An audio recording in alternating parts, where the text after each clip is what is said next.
Excelentísimas e ilustrísimas autoridades, queridas amigas, queridos amigos, como presidente de Nueva Economía Forum tengo el placer de darles la bienvenida al Forum Europa, la tribuna que organizamos con la colaboración de Asisa, BT y Red Eléctrica de España. Hoy tenemos el placer de recibir como ponentes de esta tribuna a los secretarios generales de Comisiones Obreras y de UGT en la Comunidad de Madrid.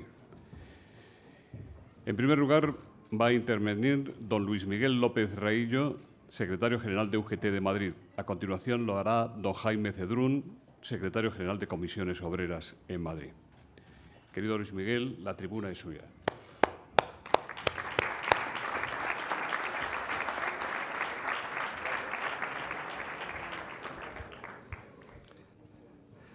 Buenos días a todos y todas. Primero, agradecer a Euroforum la invitación que ha hecho con nosotros y además felicitarle por los 18 años que llevan ya haciendo estos prestigiosos desayunos. Saludar a la presidenta del Gobierno, Cristina Cifuentes. Saludar a Ángel Garrido, que veo por ahí también, alguna consejera más o consejeros. El presidente de la patronal de Madrid, CEIN, Juan Pablo. Secretario general de UGT, Pepe Álvarez, secretario general de Comisiones, UNAI, de la CES, Marcos, del Partido Socialista Obrero Español de Madrid, Franco, José Manuel Franco, Ángel Gabilondo. Veo a Puri también y algunos compañeros más que no sé si veré a todos los que tengo que ver, pero en fin, saludo a todos en general, compañeros secretarios generales estatales, regionales, comarcales, así como de las secciones sindicales. Agradecer que estéis hoy aquí y un saludo en general a todos los asistentes. Bueno, hoy la verdad es que me viene al pelo que sea viernes, aunque yo no lo tenga, porque como veis voy de negro y voy a explicar por qué voy de negro. Mucha gente me pregunta siempre por qué voy de negro. Pues voy de negro porque soy empleado público, voy de negro porque yo mismo junto con el compañero de Comisiones Obreras impulsamos en el Ayuntamiento de Madrid, del cual soy funcionario, los Viernes Negros, porque nos habían recortado los derechos, los decretazos del 2012. Todo esto empezó en el 2010 con el hurto de la nómina consolidada del 5% de nuestros salarios, que no hemos recuperado. Siguió en el 2012 con la paga extra de diciembre, que por cierto todavía hay muchas administraciones que no la han devuelto. Siguió también con otros derechos que ya teníamos negociados y consolidados en convenio, como el complemento de IT al 100%, como días de libre disposición, garantías sindicales, congelaciones de salarios durante años y media hora de jornada diaria gratis porque sí, porque eso no ha servido para, desde luego, que la administración funcione mejor. Ha servido en tal caso para crear jornadas artificialmente y despedir a cientos y miles de interinos. Así que por eso voy de viernes, digo, los viernes voy de negro, pero yo no solo lo llevo por eso. Como soy el secretario general de UGT Madrid, lo llevo ya por todos los trabajadores y trabajadoras de cualquier sector. Las 35 horas no las pido solo para los empleados públicos, que las teníamos ya firmadas en convenios hace más de 25 años. Las pido para todos los trabajadores y trabajadoras de Madrid. Y a su vez para lo que voy a decir ahora en adelante. Ya los viernes lo voy a dejar así. Me gustaría no jubilarme de negro, pero al paso que vamos me parece que no sé si lo voy a ver. Me gustaría los viernes poderme vestir de morado, que me gusta más. Así reivindicaría un poco más a las mujeres. Como sabéis también, las tasas de reposición no se han cubierto en las administraciones públicas. Esto significa que hay envejecimiento de plantillas, significa que hay más sobrecarga de trabajo en las administraciones públicas, más estrés, más fatiga y además no se nos olvide que los empleados y las empleadas públicos son los garantes del estado de bienestar. Y, por cierto, tampoco ha habido nada de oferta de empleo público hasta estos momentos. Por eso es importante que nos pongamos a ello. En Madrid se han perdido más de 50.000 puestos de trabajo en las administraciones públicas. Desde la época de Aguirre, que fue la gran destructora de lo público, que benefició sobre todo a lo privado, seguida por González. Gobiernos que, por cierto, en los cuales se produjo el latrocinio de las arcas públicas regionales. Ya sabemos todos, Gürtel, Púnica, Lezo, mientras se hacían los recortes públicos y que todavía no los hemos recuperado. En educación he de decir que, tras firmar un pacto sectorial Los docentes están en general bastante más contentos, pero queda mucho por hacer, porque no se deben de empezar los cursos con cientos de niños en barracones y además no tiene que ser que falten profesores en sus puestos de trabajo cuando empiezan los cursos. En sanidad, ¿qué decir? Déficit de profesionales, hospitales que estamos viendo estos días, por desgracia, o con inundaciones, o con caídas de techos, o con goteras, o con urgencias saturadas, profesionales estresados, listas de espera eternas, larguísimas. Y, por cierto, aquí quiero tener un recuerdo para emergencias 112. Llevan 17 días de huelga y 10 días de encierro. Me gustaría que la Comunidad de Madrid interviniera en este caso y hablara con ellos, llegaran a acuerdos. Desde el 2005 sé que no ha sido posible. Tenemos que entender que estos compañeros cuidan de nuestra salud, no solo cuando hay catástrofes y cuando hay atentados, como ya lo han visto, se vio en Atocha y se ha visto en el aeropuerto, sino todos los días. Entonces hay que regular las jornadas, las guardias de estos trabajadores y trabajadoras para que cuiden mejor de nosotros. En justicia necesitamos un plan de choque. Los juzgados están hasta arriba de papeles, obsoletos y con falta de personal. Y en servicios sociales y dependencia, pues aquí vemos que el 62% de los solicitantes de dependencia murió sin percibir ayuda en Madrid. En España son 40.000 dependientes los que fallecen al año sin recibir esa ayuda. Van más de 240.000. Madrid, que es la comunidad más rica, afortunadamente estamos en esta comunidad, pero también tiene muchas desigualdades. Está basada en el sector servicios. Afortunadamente recibimos todos los años, o este año por lo menos, casi 12 millones de turistas, de lo cual nos alegramos. Pero esa es la cara A del turismo. Entiendo que debemos de mirar y cambiar el modelo productivo. La cara B es la precariedad en el sector, el empleo parcial e involuntario, trabajadores pobres, semiesclavitud laboral en algún caso, irrupción de empresas piratas multiservicios. Aquí conozco a algunos compañeros que son de empresas piratas, y no digo empresas multiservicios y no son piratas. Aplican los convenios del sector y no los convenios de empresa, que lo que hacen es rebajar el salario de los trabajadores y trabajadoras al 40%, y además lo que hacen es utilizar el dumping salarial para conseguir esos contratos. También entendemos que Madrid necesita un plan estratégico para la industria, que genere empleo de calidad. En Europa se recuperan los niveles de 2008, en España estamos un 14 por debajo. Lo primero que le pediría a la presidenta, ya que está aquí, es que ampliara su gobierno y creara una consejería de industria. Creo que sería necesario. Madrid lo necesita y mantiene todavía importante tejido industrial, pero necesita la atención y la ayuda del gobierno regional. Por supuesto, también más inversión en I+D+I de la que estamos llevando. El 2017, todo lo que hemos visto es que ha sido un año donde se ha hecho estructural la figura del trabajador pobre, por desgracia. Y bien que lamento esto. En Madrid ayer vimos la OPE, se hablaba de 466.500 personas en paro, aunque registradas hay 369.966, de las cuales, como siempre, 57% son mujeres, el resto son hombres.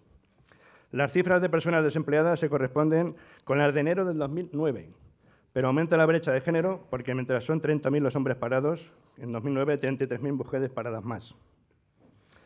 Desde UGT calificamos el año 2017 de precario en términos de empleo porque es una tendencia que continúa mes a mes. El contrato tipo firmado en 2017 fue mayoritariamente temporal, inferior a un mes de duración y vinculado al sector servicios. Además, los salarios han bajado más de un 5% en los últimos años. Yo les diría a ustedes que hagan la prueba, yo lo hice la semana pasada, miren sus salarios, todos los que no sean, si son directivos del IBEX no, porque ganarán más. Y verán cómo tendrán un 20% menos que ganar ahora de lo que ganaban en el 2009. Hagan la prueba que lo verán. Yo lo vi así y así se lo digo. Solamente 16 de cada 100 contratos son indefinidos y los contratos que se realizan son cada vez más precarios. En cuanto a la duración de los contratos, aumenta constantemente el peso de los contratos de duración muy reducida. 1 de cada 5 contratos en la Comunidad de Madrid dura menos de 6 días y un tercio de los contratos tiene una duración menor a un mes. Estos datos nos dan idea de la volatilidad del mercado de trabajo. El desempleo estructural continúa a niveles muy elevados. 4 de cada 10 personas desempleadas llevan más de un año como demandantes de empleo y 1 de cada 4 desempleados y desempleadas del total llevan más de 2 años en paro.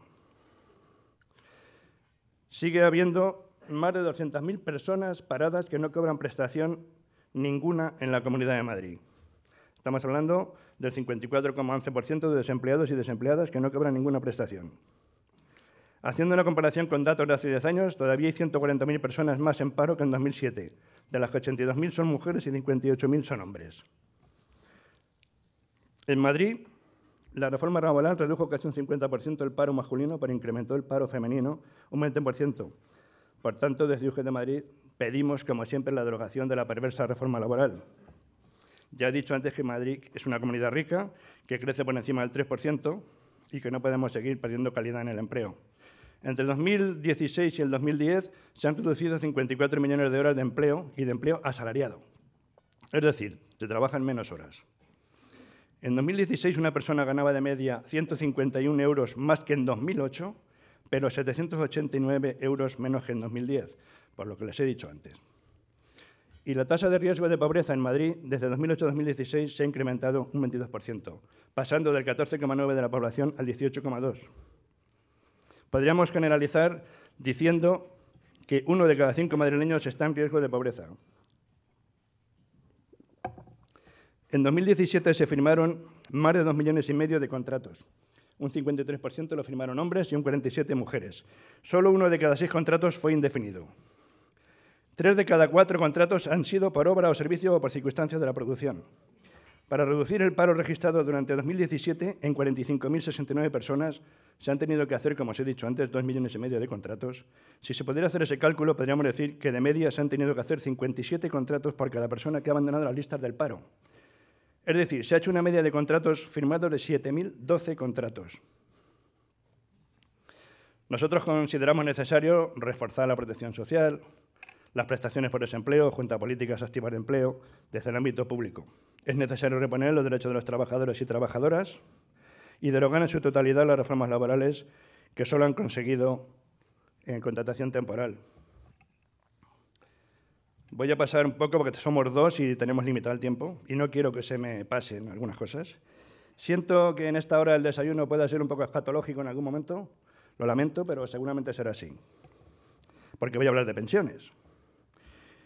Las pensiones en Madrid somos casi 1 millón de pensionistas. La verdad es que tenemos una pensión media de las altas después del País Vasco y otras que son unos 1.100 euros, pero también hay que reconocer que un tercio cobran menos de 650 euros. En España hay casi 5 millones de pensionistas que cobran menos de 650 euros y encima 2 de cada 3 son mujeres.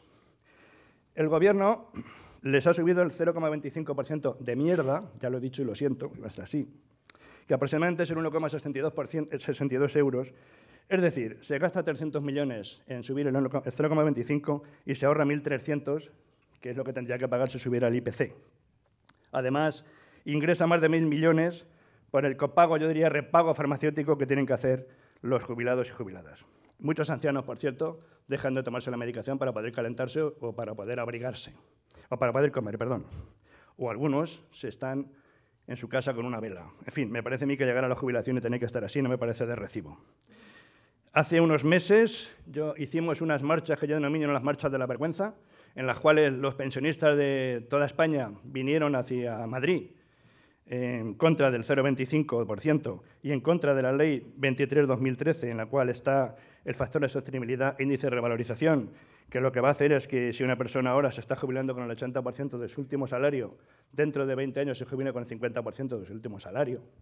Aparte del índice de revalorización, lo que impide es que te suban el IPC, pues estamos hablando de un empobrecimiento de los pensionistas en torno al 30%. Y a todo esto también hay que decir, a raíz de la reforma laboral, los mayores de 55 años que han sido despedidos. En España, más de 1.200.000. Esas personas no tienen ningún futuro. Esas personas, además, salvo que hagamos planes concretos, como se ha hecho alguno aquí en Madrid con la Estrategia Madrid por el Empleo, esas personas van a perder el 40% de su pensión porque no van a poder cotizar los últimos años. Lo que estamos hablando de un problema grave. Nosotros aquí pedimos contratos de relevo para que esas personas puedan llegar a mantener una jubilación digna y que los jóvenes puedan tener también un trabajo de calidad, que se pueda pagar. También he de decir, y desgraciadamente lo siento, este año en Madrid el paro juvenil ha subido el 4%, estamos ahora casi en el 39% de paro juvenil. Entiendo que eso es insostenible, eso no puede ser. Por otra parte, brecha salarial de género, Creo que tendríamos que acabar con ella. Más del 23% del empleo, de diferencia, perdón, entre hombres y mujeres. Exigimos una ley de igualdad salarial. Ya sabemos que tenemos el artículo 14 de la Constitución, pero no se está cumpliendo, al igual que el Estatuto de los Trabajadores. Ley de igualdad salarial, igual trabajo, igual salario, como han hecho leyes Islandia o Alemania. El presidente Rajoy, desgraciadamente, dijo que no hablemos de eso ahora. Pues sí, hay que hablar de eso ahora. Y de otras cosas hay que actuar, ¿eh? Tampoco quiero saber nada, por lo que he visto, de la Ley de Memoria Histórica y por eso aporta 0 para recuperar restos de fusilados de fosas comunes o cunetas. En el Pacto de Estado contra la Violencia de Género se firmó, pero no se dotan con los primeros 200 millones para empezar a desarrollar acciones. Mientras tanto, las mujeres siguen muriendo. En Madrid, Aguirre la redujo a la mitad, lo dejó en 22 millones de euros. Sé que Ignacio González creo que no hizo nada en ese momento y Cristina sí está poniendo 1 millón todos los años, más, pero se dejan sin ejecutar el 20%, casi 5 millones. Entendemos que tampoco podemos estar haciendo que ahí se deje nada sin ejecutar, porque no se van a poder crear unidades de observadores forenses, pisos, psicólogos, etc. Y en salud laboral, aunque tenemos un plan director de riesgos laborales, que este año, por cierto, hemos tenido 57 fallecimientos, lo cual lamentamos, hemos bajado la tasa de fallecimientos, pero sí hemos subido la siniestralidad, sobre todo en industria y en construcción. 2 sectores que se han revitalizado un poco. Entendemos que todo esto sería evitable si se cumpliera con la Ley de Prevención de Riesgos Laborales. En este caso también lo que pedimos, aparte de que haya más inspectores, es que se sancione a las empresas que incumplen, además de que no puedan contratar con la Administración. En cuanto a la fiscalidad de Madrid, lo hemos dicho, siempre lo seguimos diciendo, no estamos de acuerdo con los regalos fiscales que se hacen desde la Comunidad de Madrid, impuesto de patrimonio, sucesiones y donaciones. Entendemos que solo favorecen, por lo que hemos visto, a unas 20.000 personas adineradas, además, y que son 2.000 millones que se dejan de ingresar en las arcas públicas regionales. No me quiero ir sin hablar que se derogue el artículo 315.3 del Código Penal que tienen causadas a 300 sindicalistas por ejercer el derecho fundamental de huelga, con penas que les piden de 7 años de cárcel y más en casos de 20 o 25.000 euros de multa. Entendemos que esta se debe derogar, al igual que también se debe derogar la ley Mordaza, que nos puede impedir el poder manifestarnos de una manera pacífica en cualquier momento contra algo que no estamos de acuerdo. Para finalizar, es el momento de las personas, de que recuperen lo perdido en la crisis con su sacrificio. Ha dejado grandes cicatrices la crisis y seguimos viendo cómo las grandes empresas, los bancos rescatados, la SICAD, ganan cada vez más y hay más ricos durante la crisis. Se habla de 428.000 en España. El 1% tiene el 25% de la riqueza total. Vemos que como los recortes salariales han costado más de 37.000 millones a los trabajadores, mientras las empresas, grandes empresas, han seguido ganando dinero. No se ha repartido la riqueza. Antes era 52 renta trabajo, 48 de capital, ahora estamos al contrario. Todo esto lo que nos dice, ya para terminar, es que no se valora la paz social de los ciudadanos, ni de los trabajadores, ni de los desempleados, ni de los pensionistas, ni de las mujeres, ni de los jóvenes, ni de las organizaciones sindicales. Nos dicen que estamos en lo peor de la crisis y nos hacen creer que la culpa ha sido nuestra por vivir encima de nuestras posibilidades. Nada más lejos de la realidad.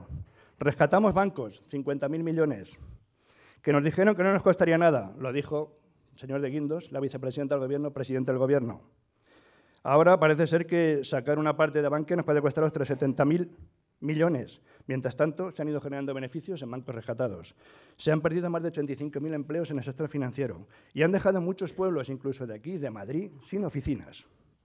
Los inspectores del banco han dicho que se podía haber evitado, el Banco de España, y no se hizo la función en vigilando, sino que los gobernadores de España que han estado en el momento o se dedicaban a alabar la reforma laboral o, como el que hay ahora, a decir que invirtamos en planes y fondos de pensiones o que llevamos la jubilación hasta los 70 años. En fin, también rescatamos autopistas como la M45, que hizo el señor Gallardón, 37 kilómetros valorados en 300 y ahora 3.000 millones. En fin, yo digo que los españoles y las españolas, señores y señoras, se han cansado ya de ver tanto rico, tanto beneficio y tanto recorte para ellos y están dispuestos a reclamar en la calle esa riqueza que se ha generado con su esfuerzo y sacrificio y que solo va para un lado. Termino con un eslogan que decimos en las manifestaciones, que seguro que nunca se había escuchado aquí, pero en fin, yo como soy sindicalista, pues me permito el poder decirlo, y es que si esto no se apaña, caña, caña, caña, y si esto no se arregla, leña, leña, leña. Buenos días, señores y señoras.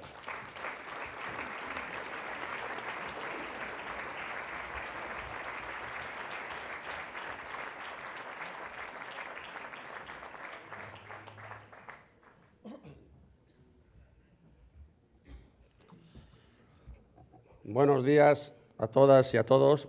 Me van a permitir que, por un lado, me apunte a los saludos que hizo Luismi y, por tanto, no repetirlos y, por tanto, agradeceros a todos aquellos que estáis aquí, pero, sin embargo, quiero apuntar algunos más sobre las personas que él señaló. Sin duda, la presidenta de la comunidad, a los secretarios generales de Comisiones Obreras y de UGT, al secretario general del Partido Socialista, en fin, a todas las demás personalidades que él señaló, pero también quería apuntar a alcaldes, al presidente de la Federación Malagueña de Municipios, como Guillermo Ita, alcaldesa de Getafe, alcalde de Rivas, concejales, diputados de distintos partidos, sobre todo el PSOE, el PP, Unidos Podemos, algunos. También quiero dar la bienvenida a algunos rectores que estéis con nosotros, en fin, a todos vosotros, compañeras y compañeras de Comisiones Obreras de UGT, al mismo tiempo que el agradecimiento a los medios de comunicación que estéis aquí. Luis Miguel ha dado un repaso y ha puesto encima de la mesa un buen número de cifras que yo voy a intentar, lógicamente, no repetir. Pero sí quería empezar señalando un aspecto. Yo estuve aquí en esta misma tribuna hace 2 años. Y en aquella ocasión ya señalaba, porque ya empezaba la recuperación, ya señalaba una valoración negativa de cómo iban las cosas. Teníamos una evolución en que estábamos saliendo de la recesión, pero al mismo tiempo ya señalaba que estábamos saliendo de la recesión sin que hubiera un cambio de modelo de crecimiento y que además ese incremento de la riqueza se estaba haciendo sin que hubiera ningún mecanismo de reparto para las personas. Y de tal manera, pues no recuperábamos ni salarios, ni derechos, ni servicios públicos. En fin, no había avisos de que quienes más había pagado la crisis, que era la clase trabajadora, fueran a recuperar lo arrebatado. También era un momento muy especial en aquellos días, porque era el momento de cambio. Había habido elecciones, había cambio en la comunidad y había cambio en la mayor parte de los ayuntamientos, con lo que se ha llamado los gobiernos del cambio.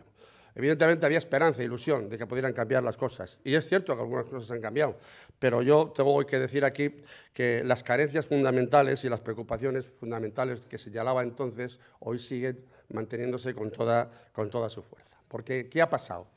Pues llevamos en estos 2 años que los datos de crecimiento nos dicen que los datos macro nos dicen que la economía va como un tiro, con un incremento del 3,4 en el 2016, el 3,7 en el 2017, es decir, y este año que vamos a estar también, bueno, pues por encima del 2, es decir, que estamos creciendo, que esta comunidad se ha enriquecido en más de 20.000 millones de euros en estos 2 últimos años. Pero en cambio, seguimos viendo que también se ha consolidado e incrementado los niveles de desigualdad económica, que se reflejan en los salarios, en las pensiones, al igual que la desigualdad social territorial de la región. Y hay un dato que quiero señalar, porque hay también una desigualdad que no aparece siempre, pero que es la desigualdad territorial. Y ha estado de moda últimamente, porque en esta comunidad hay como dos zonas, el noroeste rico y el sureste pobre. Y esto se está cada día intensificando más hasta el punto de que el Consejo Europeo de Investigación de la Unión Europea nos ha dado un premio. Nos ha dado el premio a ser Madrid, a convertirse en la región más segregada de la Unión Europea y la segunda en mayor desigualdad social. Por lo tanto, ese es un escenario en el que nos estamos moviendo. De forma resumida, estamos creciendo, pero el crecimiento no se está convirtiendo en un incremento neto de empleo suficiente, está siendo poca creación de empleo, el empleo que se está generando es un empleo precario, temporal, parcial, mal pagado, ¿no? Y se están generando además desigualdad, pobreza salarial y social. Y claro, la pregunta es, bueno, ¿y qué hacemos? Porque es totalmente insostenible y yo creo que la sociedad española y la madrileña lo están entendiendo así. Totalmente insostenible que estando creciendo no se reparta. Entonces, ¿cuáles son las claves de la desigualdad? ¿Dónde están los factores que intervienen para que se produzca esta desigualdad? Y hay un primer elemento que yo quiero señalar, y uno es el deterioro de las relaciones laborales en la empresa. Y, lógicamente, la necesidad de recuperar los derechos laborales y revertir la reforma laboral. Digo que la desigualdad se ha disparado en el ámbito de la empresa, haciendo que los trabajadores no se beneficien de la riqueza producida, yendo a excedentes empresariales o incluso a los salarios de sus directivos. Se ha favorecido con la reforma laboral, todos conocemos que ha incrementado el poder empresarial y ha limitado la capacidad de intervención colectiva de los trabajadores. El conjunto de la reforma laboral y recortes en el sector público ha dado como resultado la devaluación salarial de sobra conocida, y eso significa que en Madrid los trabajadores hemos perdido el 16% de nuestros salarios. Está a punto de que, según la agencia tributaria, pues tenemos 617.000 asalariados que están ganando menos del salario mínimo interprofesional. Esto no es ni más ni menos que el 35% más que en el 2008. Por lo tanto, esa es la evolución, la del crecimiento hacia la pobreza y la desigualdad. Pero es que el buen momento de la economía española se está traduciendo todavía en más cosas. Ya no lo decimos nosotros. Hay distintas instituciones que dicen cómo se está disparando esa desigualdad. El último caso ha sido Oxfam Intermón, que nos acaba de presentar un estudio donde dice que el 10% de las personas más pobres han perdido una participación en la renta nacional del 17%. Mientras el 10% más rico ha ganado el 5%. Por lo tanto, ese es el escenario. Pero esto tiene sus concreciones que lo vemos todos los días, cómo está la situación en las empresas. Antes también ha hablado Luismi de las Kelly, de las propias camareras de piso. ¿Cómo está funcionando esto? ¿Por qué funciona esto? Porque se están produciendo todos los procesos de externalización, la presencia de la empresa en multiservicios. Y lo que se está haciendo es, lejos de mejorar los salarios, por distintas fórmulas que permite la reforma laboral, hacer que los convenios no se cumplan, que haya acuerdos de empresa y que se rebajen los salarios de las personas. Y, sobre todo, que se destrocen las condiciones laborales. Al final, pues ya tenemos un 14% de trabajadores madrileños en la pobreza. Y claro, y discutimos con la presidenta y discutimos con la consejera de Hacienda cuando decimos, bueno, la mejor política social es el empleo. Pues no es. No por tener un empleo vas a estar fuera de los niveles de pobreza. Y esa es la gran tragedia que no ocurría desde el franquismo. Y por tanto, pero ligado a esto, hay otro elemento que yo quiero señalar, y es que ha tenido que ver con la propia negociación colectiva. Si se debilita la negociación colectiva, pues en esta comunidad lo que nos está ocurriendo con los convenios es que tenemos menos de la mitad, ha caído a la mitad la población, los trabajadores cubiertos por la negociación colectiva, y además se está dando otro elemento que era fácil de entender, y es que el incremento salarial en un convenio sectorial es mucho mayor que el incremento salarial en un convenio de empresa. Por lo tanto, estamos hablando de políticas de devaluación salarial que han ayudado a reducir costes laborales, que han incrementado los márgenes de las empresas y que hacen, lógicamente, que los excedentes empresariales hayan crecido. En el caso de la Comunidad de Madrid, un 10%. Los beneficios empresariales. Y en el caso de las empresas del IBE, de las grandes empresas de este país, pues estamos ya en el 48%.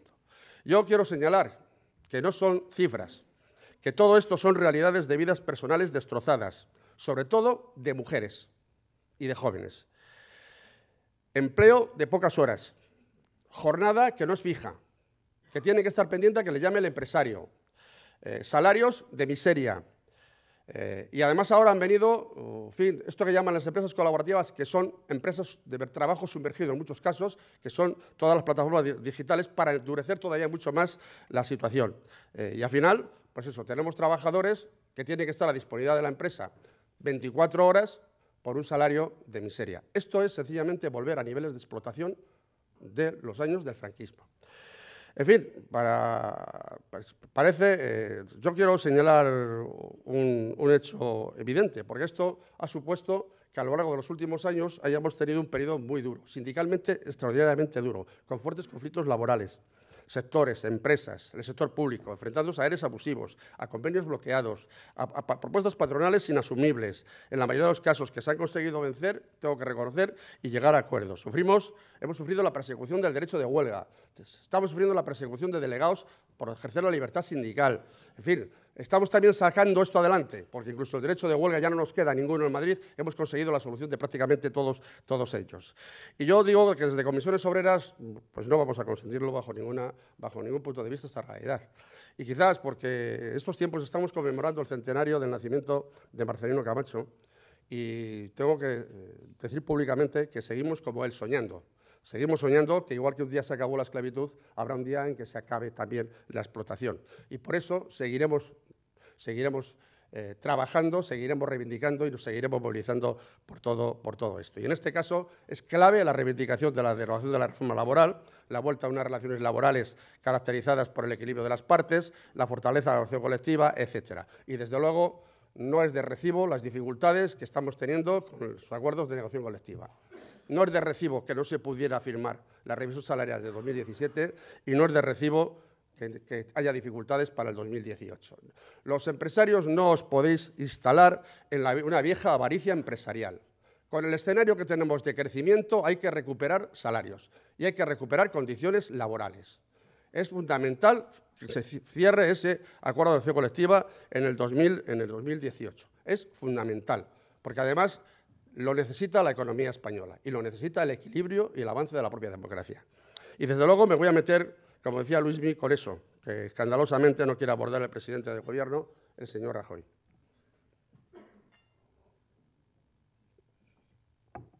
¿Qué es la igualdad de género? La igualdad entre hombres y mujeres. Yo estoy convencido, podría poner ejemplos que no voy a poner aquí, que el acoso laboral, el sexual en el centro de trabajo, en la sociedad, el terrorismo machista, no son más que excrescencias violentas de la desigualdad que existe, de las brechas salariales, de la brecha de paro, de la brecha de actividad, de las propias condiciones que se dan, lógicamente, en la vida, en la propia vida social.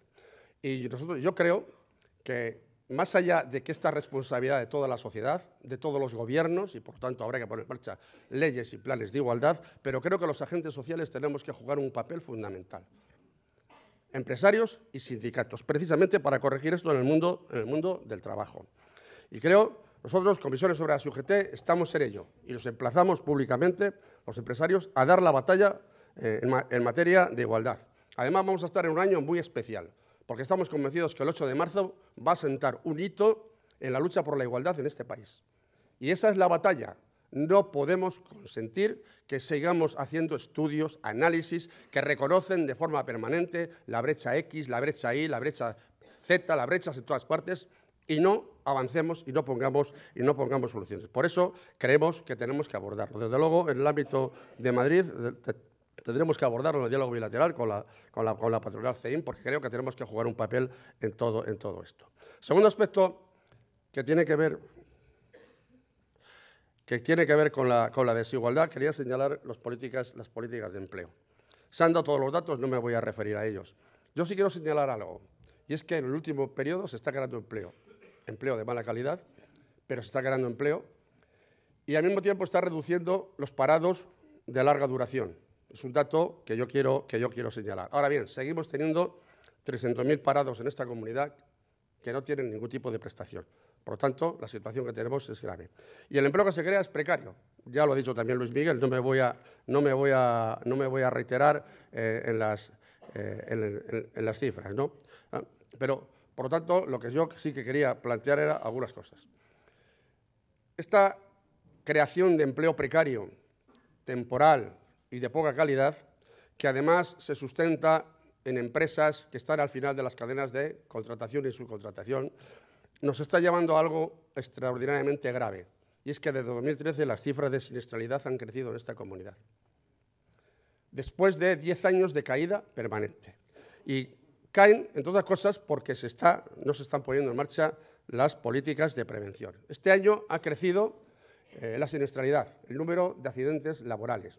Es verdad que tenemos que alegrarnos, porque ha habido una caída importante en el número de accidentes mortales. Hemos tenido 57, el año pasado tuvimos 80.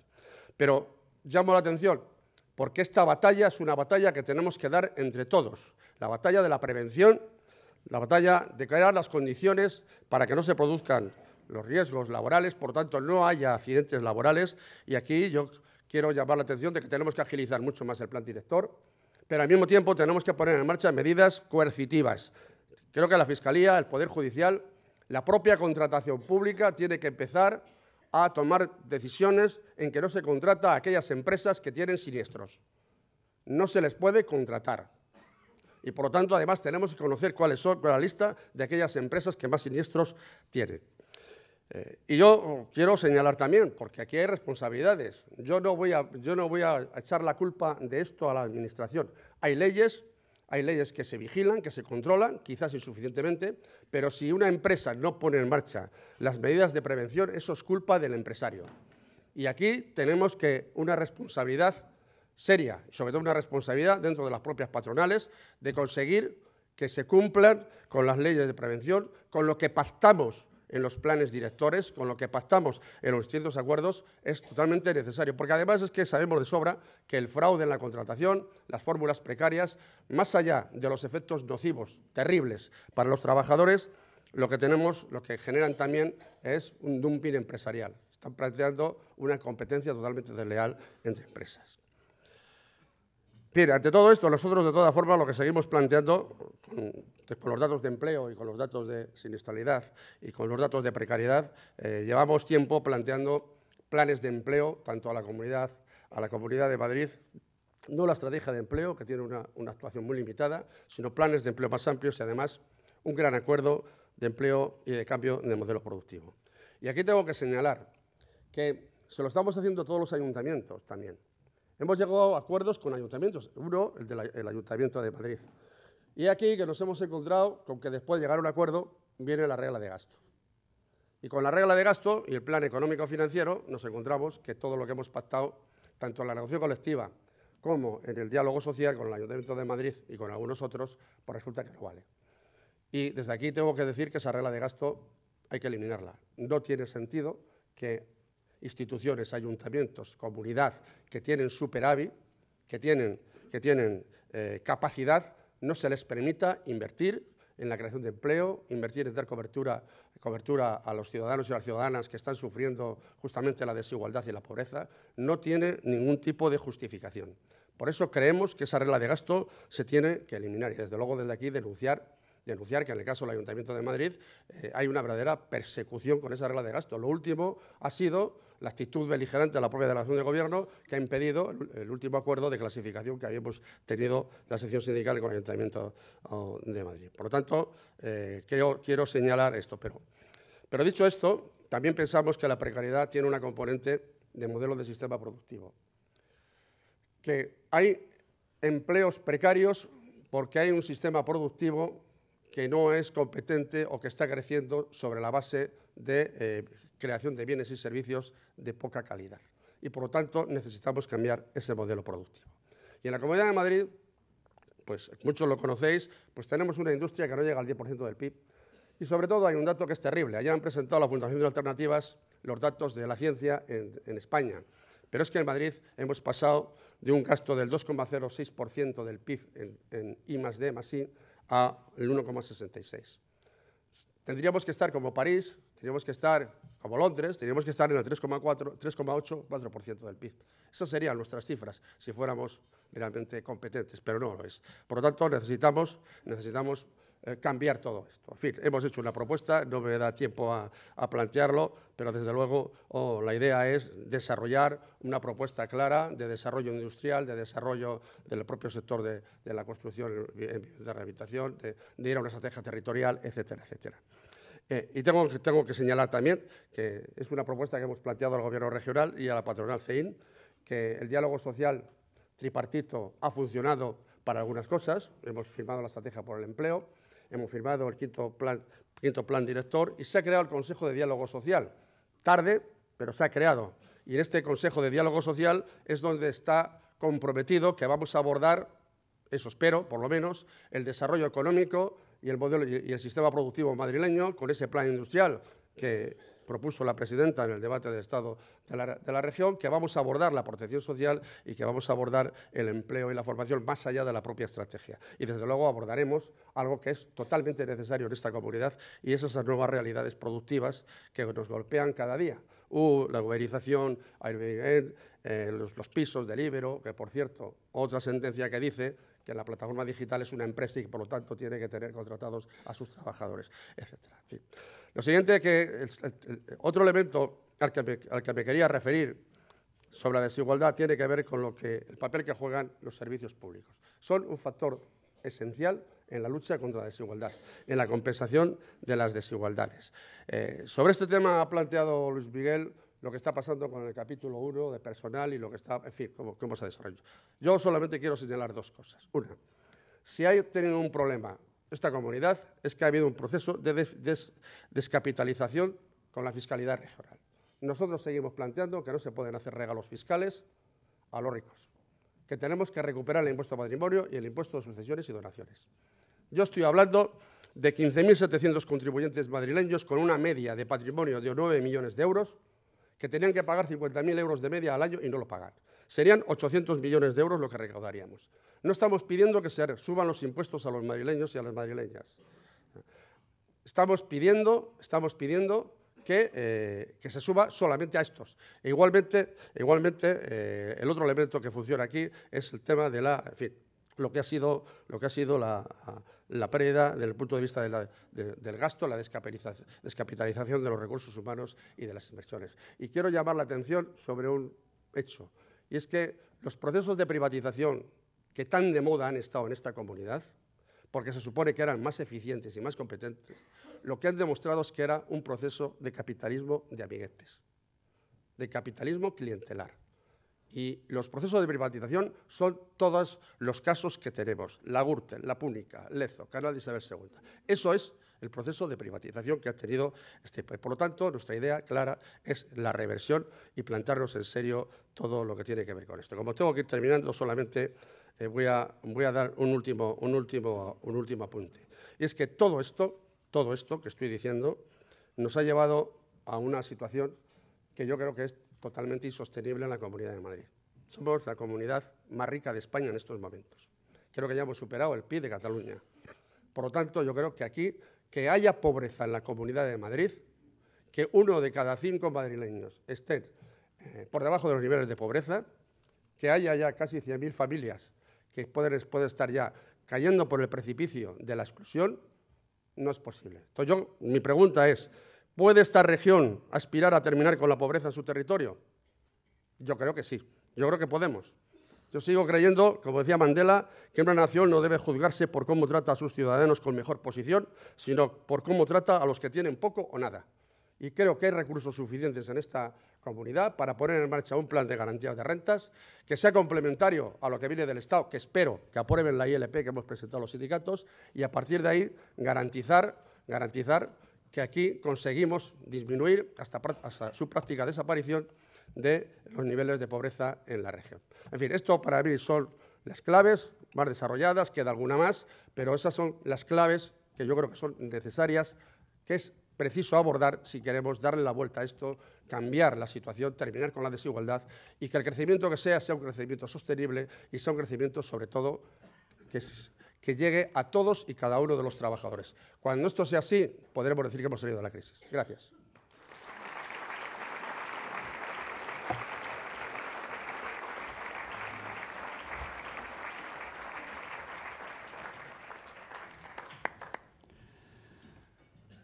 Muchas gracias, don Jaime. Muchas gracias, don Luis Miguel. Pues muchas preguntas, yo las iré repartiendo, pero en todo caso, siéntanse libres para, dentro de la necesidad de que sean breves las respuestas, contesten los dos a las que estimen oportunas. María López, de la agencia EFE, y Marta Pastor, directora de Ellas Pueden, de Radio Nacional de España, les preguntan si tienen previsto secundar la convocatoria de una huelga de 24 horas anunciada por el movimiento feminista para el 8 de marzo. Y Raúl Lamas dice: ¿una huelga general el día 24? ¿Tienen fuerza las centrales sindicales para algo así? ¿No pueden quedar en evidencia por exagerar?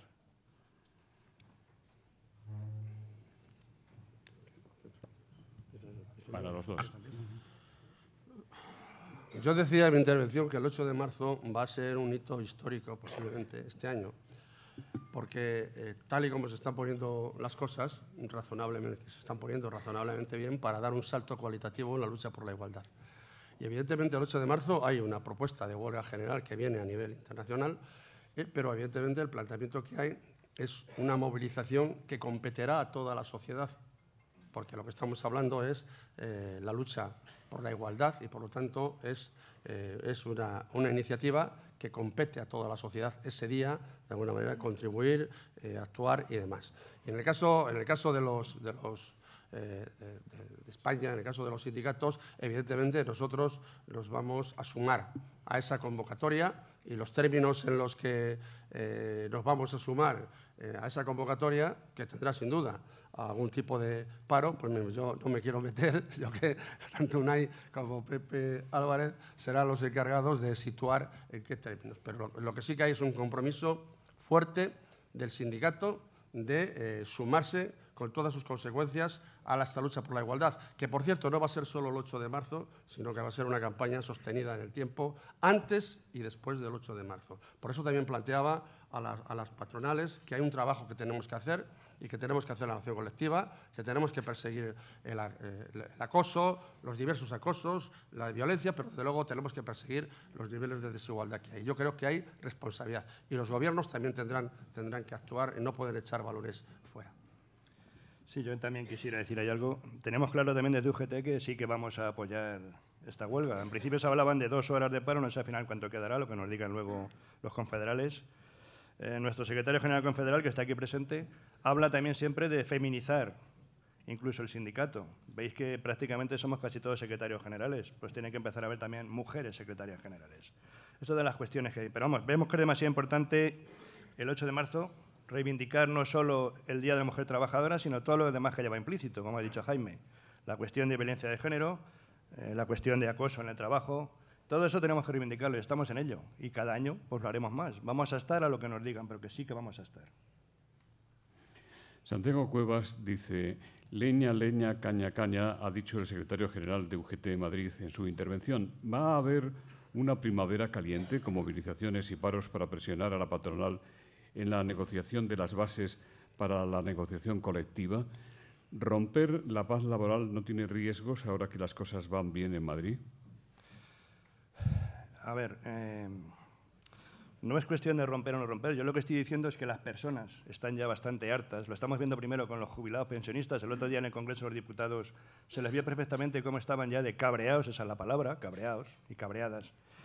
Y todos los días viendo informaciones donde cada vez hay más ricos, donde se reparte la riqueza para un lado y no para otro, mientras viendo cómo hay personas que no pueden, que están como pobreza energética, que no pueden llegar a fin de mes.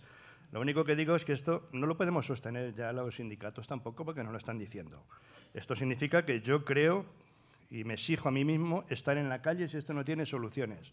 Es lo que exijo que haga el sindicato. Si no tiene soluciones claras ya en el 2018, se reparte la riqueza para el lado que se tiene que repartir y empezamos a dejar de ver simplemente personas que lo están pasando mal, pues el sindicato va a estar ahí. Yo lo que estoy diciendo, desde luego, nosotros vamos a estar. Vamos a ver lo que pasa, pero no tenemos intención de romper nada en principio, sino simplemente de que se recuperen derechos que se han ido perdiendo y que ya hay riqueza para ello.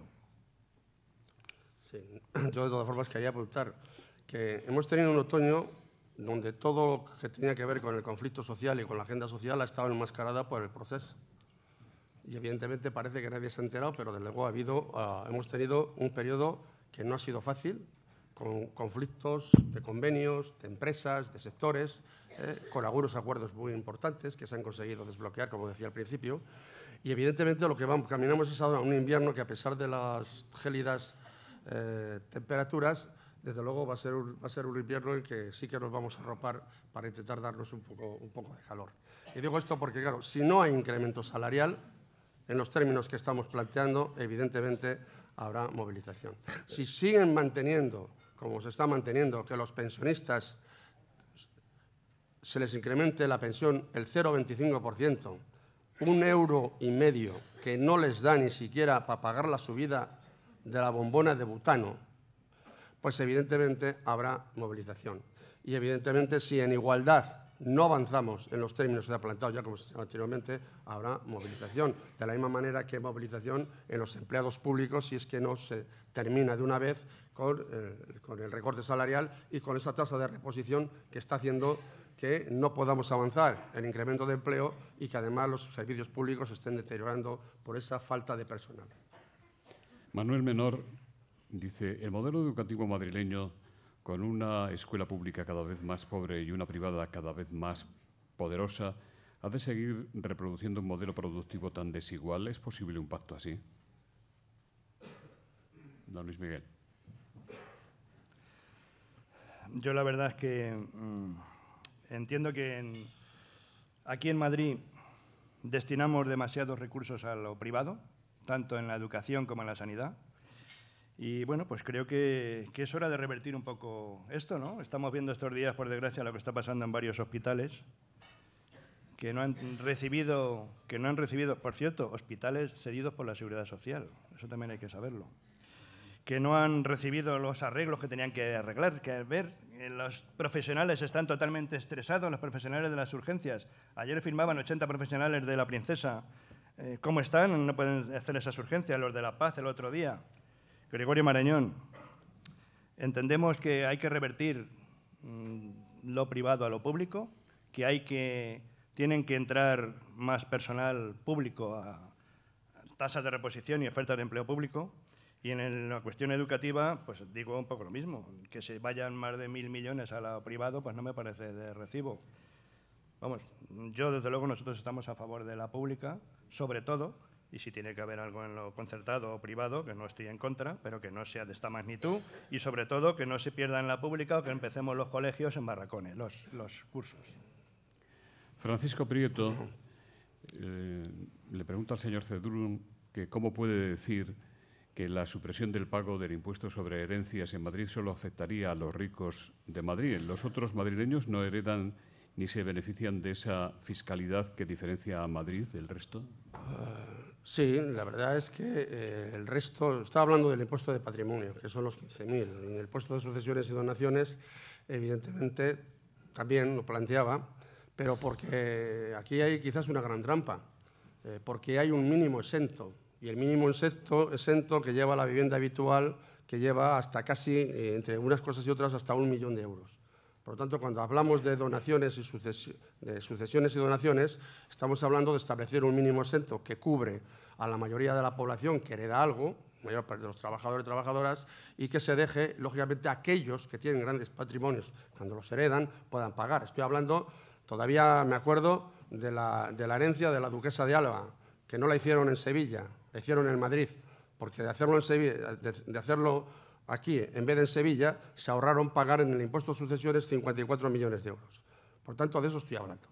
Y por eso no estamos hablando de subir impuestos a los trabajadores y las trabajadoras, ni siquiera a las clases medias, sino, lógicamente, ir a quien tienen que hacerlo. Porque es que, además, la economía está haciendo que esas personas cada día que tengan más riqueza, los millonarios sean cada día más millonarios. Creo que se les puede perfectamente pedir ese esfuerzo. Se les puede pedir perfectamente ese esfuerzo. Si los trabajadores hemos cargado con la crisis, hemos pagado la crisis, lo normal es que el capital en estos momentos tenga la vocación social de repartir sus beneficios. Lo tiene que hacer. Y la fiscalidad es una de las claves. De todas formas, hay un dato, no lo he podido decir antes y lo digo ahora. Vamos a tener un gran debate con el sistema de financiación autonómica.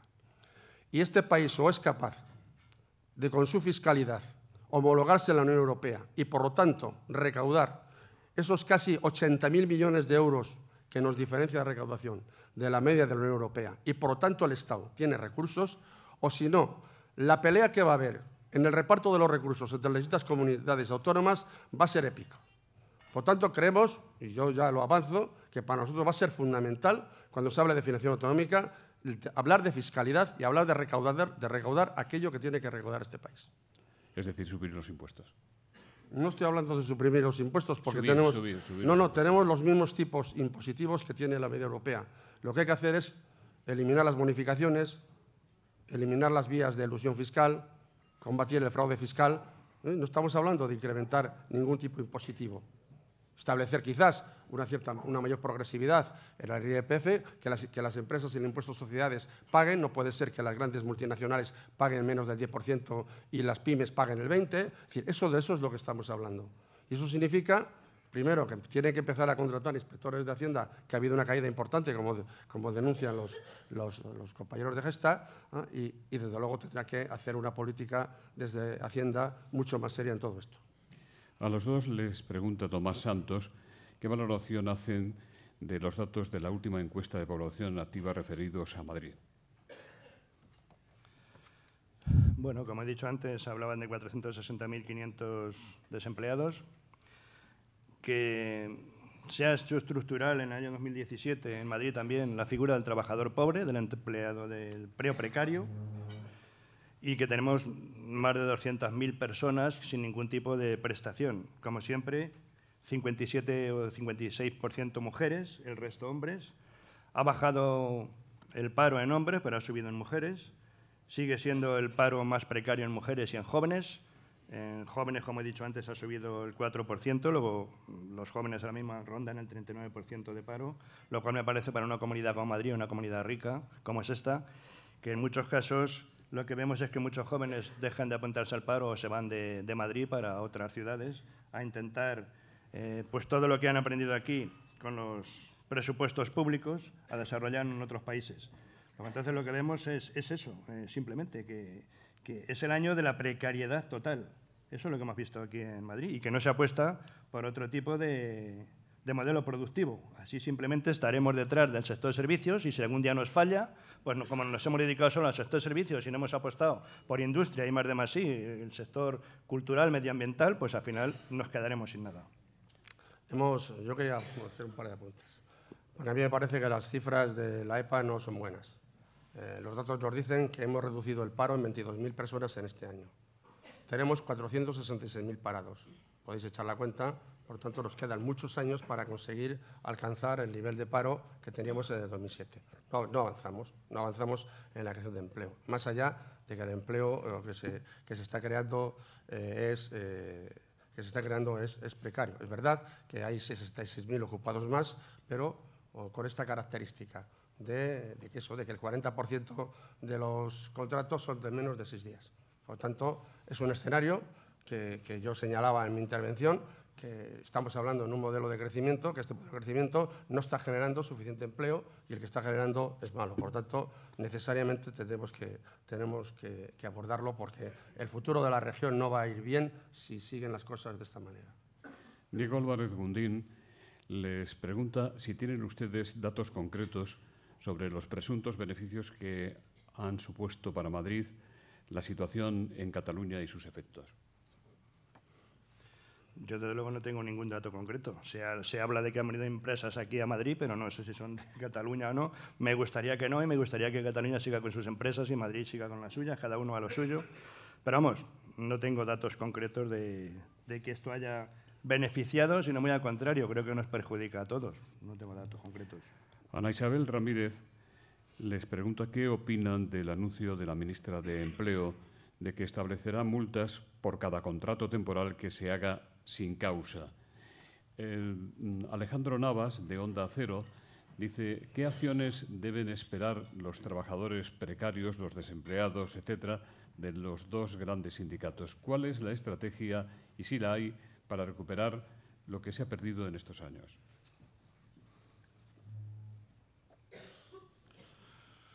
Yo, respecto a lo primero, tengo que decir con respecto a la señora ministra que lo que le hemos dicho hace 4 días cuando ha anunciado la propuesta de pensiones, que las propuestas que hace las lleve a la mesa correspondiente y las podamos acordar y poner en marcha. Porque, evidentemente, uno de los principales problemas que tenemos en este país no es las formas de contratación, las distintas fórmulas, sino que hay un fraude generalizado en las diversas fórmulas de contratación. Y, por lo tanto, evidentemente, hay una primera medida que hay que tomar y es obligar a que se cumpla con la legislación. Evidentemente, en el caso de Madrid, con 100 inspectores que tenemos, pues evidentemente poco podemos hacer. Sí, están haciendo un buen trabajo, ¿no? Por lo tanto, hay que cambiar los recursos, triplicarlos, en fin. Pero nos encontramos ante esta realidad. ¿Y cuál es la estrategia con respecto a la precariedad? Nosotros nos estamos planteando dar la batalla a la precariedad de una manera integral. Es decir, estamos intentando a nivel sindical una campaña que incorpore desde una actuación mucho más decidida en todos los sitios donde tenemos representación sindical, comités, delegados, empezar a vigilar y perseguir el fraude en la contratación, el maltrato que se da a becarios, contratos de formación en las empresas donde estamos. Estamos poniendo en marcha equipos e iniciativas para poder llegar en aquellas empresas donde no estamos. Estamos estableciendo puntos de información sociolaboral justamente para aquellos trabajadores que como tienen un contrato hoy aquí de unas horas en una empresa, mañana ya en otra empresa de otro tipo de contrato, el poder atenderlos directamente desde el territorio. Estamos trabajando justamente para poner también las asesorías para un trabajo mucho más a la ofensiva en materia de denuncia para llegar incluso a la Unión Europea, porque en muchos casos, en fin, con en la legislación española no encontramos el cobijo suficiente. Es decir, que hay una propuesta de convertir la precariedad en un elemento central. Porque además lo que estamos viendo, y lleva esto y lleva también los parados, lo que estamos viendo es que se está cronificando, por un lado, el paro, y tenemos 150.000 parados de larga duración que están ahí y que el sistema no les ofrece un puesto de trabajo, pero que empieza a cronificarse también la precariedad. Que ese 20% de personas con un trabajo temporal, más el 13% con un trabajo precario, ahí casi son siempre las mismas personas, y sobre todo jóvenes, las que les están mareando de un lado para otro. Por lo tanto, nos parece un elemento de preocupación total y estamos intentando llegar a ellos. Es difícil, porque es muy difícil llegar a ellos, es muy difícil que se organicen, pero estamos intentando buscar nuevas fórmulas precisamente para acercarnos a esa realidad y para ayudarles a organizarse, que esa es la clave, que se tienen que organizar sindicalmente, se tienen que afiliar a los sindicatos, porque solos no van a ningún sitio. Sí, yo aparte de eso quería apuntar que lo que ha dicho Jaime, habría que acabar con los falsos autónomos. Por supuesto, derogar las reformas laborales, esto es lo que es la base de la precariedad que está habiendo, pero no olvidemos que también nuestros secretarios generales confederales en el Gobierno y la patronal estamos hablando de que en los convenios haya 1.000 euros mínimo de salario, de sueldo, aparte de una subida al 3,1%, aparte de eso, también de suelo. También sabéis que hace unos meses se firmó el salario mínimo interprofesional, que va en 3 años para poder subirlo un 20%. En fin, las medidas que se pueden ir haciendo con esos empleos más precarios creo que se van haciendo, pero sí tendríamos que ir atajando otras más que no van a depender solo de nosotros, sino que vamos a necesitar al Parlamento, ya que ahora el Partido Popular no está en mayoría, que es el que sacó estas leyes. Lo que pedimos a esas otras formaciones políticas es que se pongan de acuerdo para poder derogar la reforma laboral, entre otras, la ley Mordaza, como he dicho antes, u otras más que hemos ido diciendo. Amparo Delgado le pregunta a don Luis Miguel si es realista reivindicar una jornada laboral de 35 horas semanales para todos los trabajadores, si esto no bajaría estrepitosamente el nivel de competitividad de España, de la economía española. Pues yo creo que no. Aquí cuando nos subieron la media hora a los empleados públicos, yo no he visto que haya subido la producción en las empresas públicas esa media hora. Pero no obstante, en el resto de Europa y lo que estamos viendo es que las empresas van a jornadas de 35 horas, incluso se habla ya de menos. Tendría que verse esto por sectores, pero yo entiendo que una jornada de 35 horas es más que suficiente para desarrollar el trabajo, para que la empresa consiga su producción y que el trabajador tenga una jornada equilibrada. Vamos, es que ahora cuando me salen a hacer cálculos de que si se recupera la media hora en la administración pública va a costar no sé cuántos cientos de millones, yo digo, bueno, ¿y todo lo que se ahorraron cuando nos pusieron esa media hora, dónde está? Porque no lo veo. O sea, me parece a mí que, para empezar, las administraciones públicas no están para generar beneficios, sino para dar un buen servicio a los ciudadanos, y en eso es en lo que estamos. Y en lo demás, pues también lo pido para el resto de todas las empresas públicas y privadas.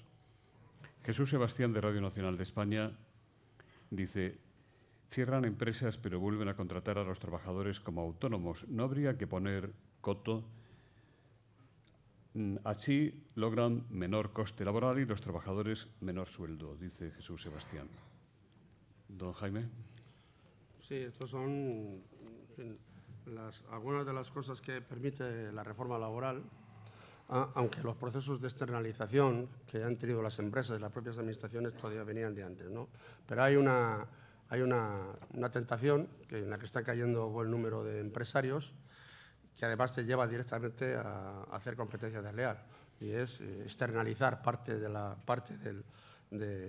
producción o de los servicios y automáticamente a esas personas o bien reducirles el salario aplicándoles un convenio de empresa con una empresa multiservicios, como decíamos, de las camareras de piso, o directamente obligarles a que sean falsos autónomos, ¿no? Por lo tanto, claro que es un escenario que se está produciendo, que estamos intentando combatir. Y aquí hay algunas cosas que sí que me gustaría añadir, porque en muchos casos nos estamos encontrando que este tipo de empresas son empresas que contratan con la administración.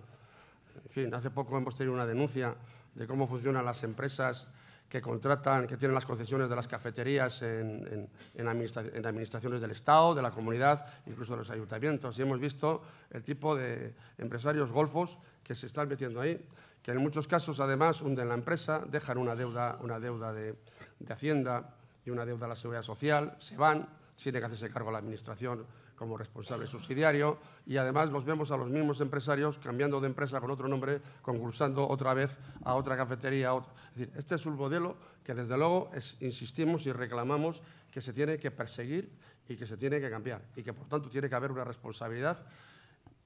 Hablo de las administraciones, pero hablo de todas las empresas principales. Una responsabilidad con toda la cadena de contratación y subcontratación que se produce en su actividad de producción de bienes y servicios. Y, desde luego, nuestra parte, en la medida que los que somos capaces de llegar a ello, lo estamos persiguiendo, lo estamos denunciando y esperemos llegar todavía con más éxito de lo que estamos haciendo. Hemos de finalizar para los dos. José Otero, de Sindicatos Hoy, les pregunta en qué se diferencian ustedes. ¿Por qué no se unen en un sindicato único? Y Juan Antonio González, de la Confederación de Cuadros y Profesionales, les pregunta cuándo se va a abrir el debate de los privilegios de los sindicatos mayoritarios y se miden en condiciones de igualdad al resto de las organizaciones sindicales. Esto les gusta al público, ¿se dan cuenta? Sí, nos gusta. Esto de unirse, el matrimonio sindical, les encanta. Bueno, a ver, sí, no nos llevamos mal, pero vamos, tanto como para casarnos parece que todavía no. Cada uno tiene su historia, su idiosincrasia. Ellos están hace poco celebrando 100 años de nacimiento de Marcelino Camacho, al cual admiro. Y, por cierto, voy a asistir mañana a una manifestación para que pongan su calle en lugar de Muñoz Grandes. Ahí estaré también reivindicando. Y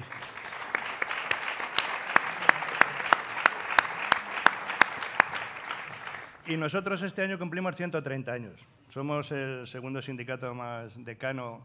Vamos, de hecho, Marcelino también estuvo con nosotros. Es que todo el mundo estuvo con nosotros, luego ya se fue para otro lado, ¿no? Nosotros, en concreto en Madrid, hemos hecho 40 años que hemos sido siendo legales o legalizados. En abril de 78 hemos cumplido 40 años, pero reconozco que la sintonía es buena. Entendemos que los dos sindicatos de clase que han vertebrado este país, porque es así, esta democracia se ha vertebrado con estos dos grandes sindicatos. Tenemos que estar unidos, tenemos que estar en unidad de acción, no cabe la menor duda. Y si algún día deciden nuestros próceres que tenemos, o la organización que tiene que ser así, pues ya lo veríamos, ¿no? Ya lo veríamos. En cuanto a lo que dicen los otros compañeros de que hay que abrir el debate, que tenemos ciertos privilegios, yo es que me remito a la Ley Orgánica de Libertad Sindical, me remito a la representación que tenemos en España. Y bueno, pues yo ahí no soy el que va a cambiar ese tipo de legislación. Si sale otra, pues ya se verá. Pero ahora mismo lo que sucede es que los que tienen más representación en España son estos dos sindicatos, el 70% de representación.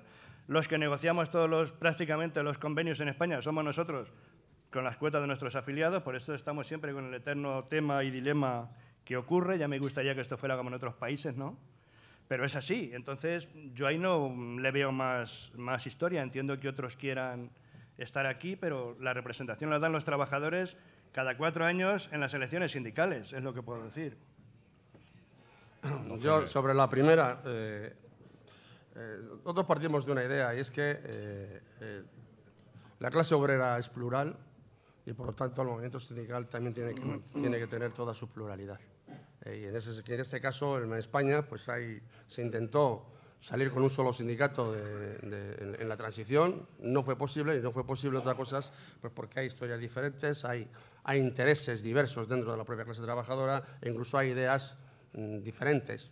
Y, por lo tanto, respetamos toda la pluralidad de la clase trabajadora, pero al mismo tiempo lo que sí que tenemos claro es que para reivindicar, para luchar, para avanzar, tenemos que ir juntos. Y por eso la unidad sindical es un elemento estratégico, tanto para comisiones obreras como para UGT. Y en el caso de hecho, estamos aquí los dos.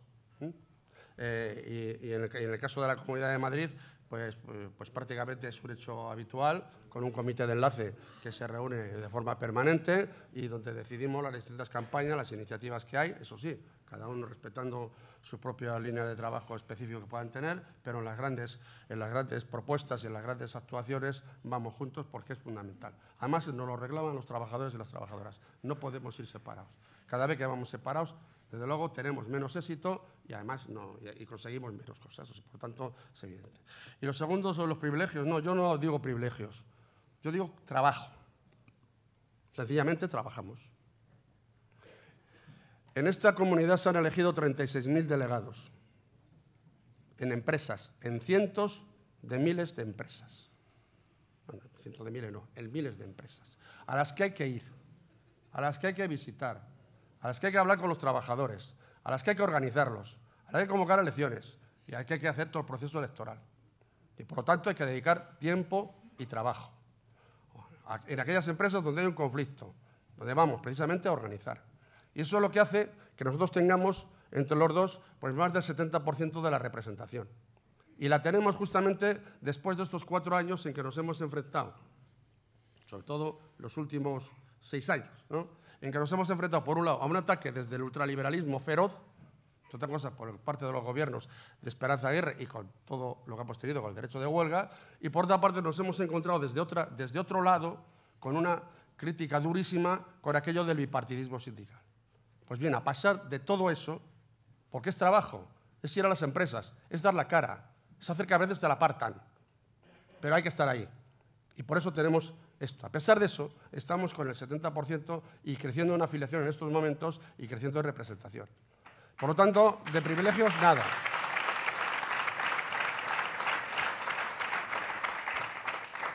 Muchas gracias. En nombre de Red Eléctrica de España, que ha estado representada en esta mesa por don José Antonio Berina, de Asisa, representada por don Ramón Casanova, don José Luis Garcés, representante de BT, va a despedir el acto.